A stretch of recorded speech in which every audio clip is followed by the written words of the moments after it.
very much for this, everyone. I'm just going to go through just a quick run through of each of the tracks. Kick drum, it's just from a sample pack that you can download. It's F9 audio, really worth it. It's free, go get it.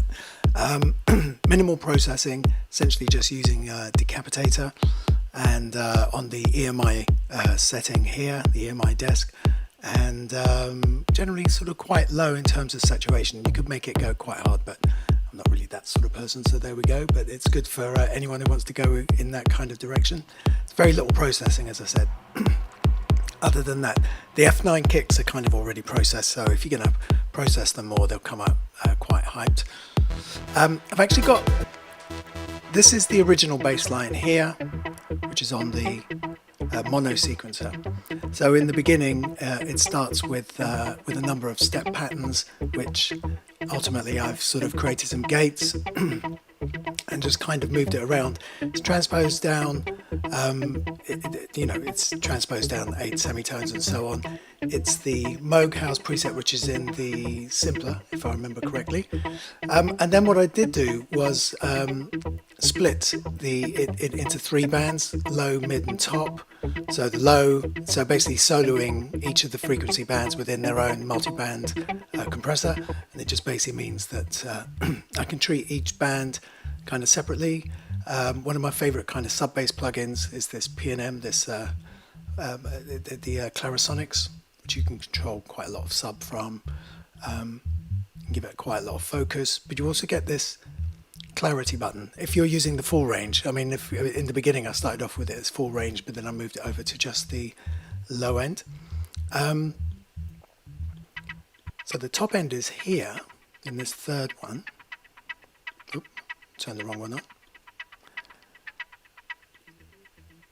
So there's the top end there, and for that one there's a bit of distortion and auto pan to just kind of move it around, and then the mid-range is essentially taking care of most of the other stuff. And for this excuse me, sorry, I'm using Expo Records LFO tool. Highly recommend it. It's some of the best money you'll ever spend, to tell you the truth. And then hearing all 3 together. You can also use other plugins. There's a Shaper plugin as well from I can't remember the name. I've got it in my rack. I'll pull it out next time for the next session. So this was the original bass part, and then it was joined up with one that's here, which essentially takes the MIDI being output from this bass channel into the mid channel, transposed up an octave, and then using the auto pan and a little bit of shaping here. And then we have the bass, and then finally this third bass, which is kind of taking care of the low end. Okay, and then we move on to, it's basically just a hi-hat clap, which you can hear. Oh, I should say one more thing for the one that's called Another Bass. The one that's called Another Bass, and for this one, I've also got it going to a reverb send, which is D, and in reverb send here, D, you've got a large reverb, and that's being sidechained to the same bass channel itself. So when that bass channel stops playing, the reverb comes up. And this is the overall effect that we're hearing. If I turn it off, we just have the bass. So that kind of fills the space. So here's the kick and that sidechained bass. Cool. So this is all of those parts together. Then we have a hi-hat clap loop, which is from the, I think it was from the Drive library that's in the Ableton pack that comes with Ableton, or you can download it if you want to. And then I have a little open hi-hat that I've used the envelope here to just essentially have it poking through there and not using the rest of the part. I'll ignore this one at the moment, the arcade one, because that's kind of on another page, and we won't worry about that one at the moment. Then I created a reverse reverb, which is this one here.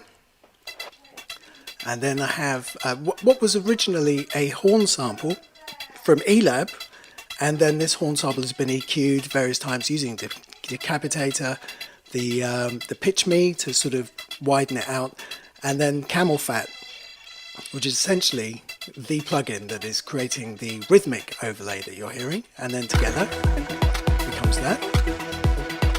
And then finally we have the pad, which is again straight out of the Ableton library, using a bit of echo here, Echo Boy, kind of give it a bit of a flavour here, a bit of EQ to just kind of tighten it up.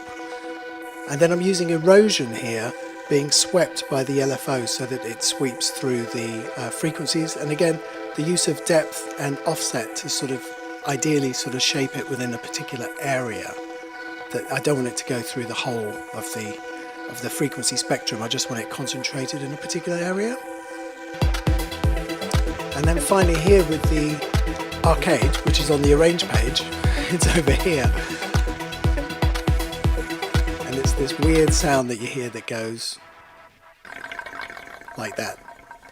It's just a piece of sound effect. I think it's the Cashmere Cat in me that keeps coming out.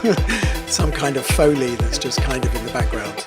Okay, if you like this project, it's going to be available for download with this video once this video is finished processing. Thank you very much for taking the time to listen through this and sort of spend some time with me. If you like what you've heard, please remember to like and subscribe as well, and hope to see you next time. Thank you very much.